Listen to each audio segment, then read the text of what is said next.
Hello friends, welcome back to my channel. இன்றைக்கி சூப்பரான bread omelette எப்படி செய்யலான்னு பார்க்கலாம்.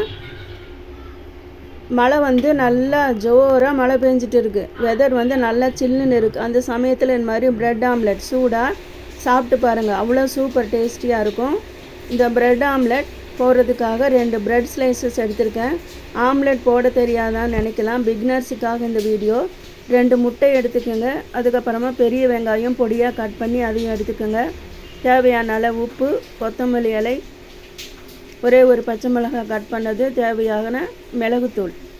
குழந்தைங்களுக்கு கொடுக்கும்போது வெறும் மிளகுத்தூள் மட்டும் போட்டு நீங்கள் கொடுங்க. இப்போ இந்த 2 முட்டையை உடச்சி ஒரு பவுலில் ஊற்றிக்கலாம். அதுக்கப்புறமா இது எல்லாத்தையும் போட்டு நம்ம மிக்ஸ் பண்ணிடலாம். பவுல் எடுத்தாச்சு. 2 முட்டையை உடச்சி இதில் ஊற்றிடலாம். எல்லோ பால் வேண்டாம்னா நீங்கள் ஒயிட் பால் மட்டும் நீங்கள் யூஸ் பண்ணிக்கலாம். எக் பீட்டர் வச்சு இந்த எக்கை முட்டையை நல்லா பீட் பண்ணிக்கலாம். நல்லா பபிள்ஸ் நுர வர்ற அளவுக்கு நல்லா பீட் பண்ணிக்கலாம். அதுக்கப்புறமா இந்த முட்டைக்கு தேவையான மிளகுத்தூள், சால்ட்டு போட்டு ஒரு ஸ்பூன் வச்சு நல்லா இதை மிக்ஸ் பண்ணிடலாம். நல்லா மிக்ஸ் பண்ணிவிட்டு அதுக்கப்புறமா நம்ம எடுத்து வச்சுருக்கிற வெங்காயம், பச்சை மிளகாய், கொத்தமல்லி போட்டு நல்லா இதை மிக்ஸ் பண்ணிடணும். வெங்காயம் நல்லா பொடியாக கட் பண்ணிக்கிங்க. புதினா இலை இருந்தால் கூட 2 புதினா இலை போட்டுக்கலாம். ரொம்ப சூப்பர் டேஸ்டியாக இருக்கும். இது எல்லாத்தையும் மிக்ஸ் பண்ணியாச்சு. அதுக்கப்புறமா ப்ரெட்டை அப்படியே நம்ம ஆம்லேட் போடாமல் கொஞ்சமாக டோஸ்ட் பண்ணால் நல்லாயிருக்கும். அதுக்காக நான் எண்ணெய் ஊற்றி தான் ப்ரெட்டை நான் டோஸ்ட் பண்ணேன். நீங்கள் நெய் ஊற்றிக்கலாம், இல்லைன்னா பட்டர் யூஸ் பண்ணிக்கலாம். இப்போ அடுத்ததாக கொஞ்சமாக எண்ணெய் தான் ஊற்றுறேன். நெய் பட்டரெல்லாம் எதுவும் நான் போடலை. அதுக்கப்புறமா எக்கு ரெடி பண்ணி வச்சுருக்கிறது ஊற்றிட்டேன். கல் கொஞ்சம் குழியாக இருக்கிறதுனால எல்லா பக்கம் நல்லா ஸ்பூன் வச்சு பரப்பி விட்டுட்டு டோஸ்ட் பண்ண ப்ரெட்டை அது மேலே வச்சுட்டேன்.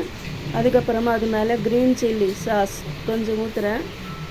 அதுக்கப்புறமா டொமேட்டோ சாஸோடு ஊற்றிக்கலாம். ரொம்ப சூப்பராக இருக்கும். போட்டுட்டு நல்லா ஸ்ப்ரெட் பண்ணி விட்டுருங்க. க்ரீன் சட்னி ரெடி பண்ணால் கூட அதையும் நீங்கள் இதில் போட்டு நல்லா நீங்கள் ஸ்ப்ரெட் பண்ணலாம். முட்டை கொஞ்சம் நல்லா வெந்ததும் இந்த சைடும் அந்த சைடும் ப்ரெட்டு மேலே போட்டு நல்லா மடக்கி விட்டுறணும்.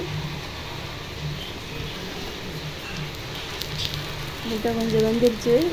இன்னும் கொஞ்சம் சைடெல்லாம் நல்லா எடுத்து விட்டு அப்படியே ப்ரெட்டு மேலே போட்டுட்டு ப்ரெட்டு அப்படியே 2 இருக்கிற ப்ரெட்டை அப்படியே ஒரு ப்ரெட்டாக மாற்றுற மாதிரி அதை அப்படியே பாதியாக மடித்து திருப்பி போட்டு எடுத்தால் சூப்பரான ப்ரெட் ஆம்லெட் ரெடி. இந்த ப்ரெட் ஆம்லெட் உங்களுக்கு பிடிச்சிருக்குன்னு நினைக்கிறேன்.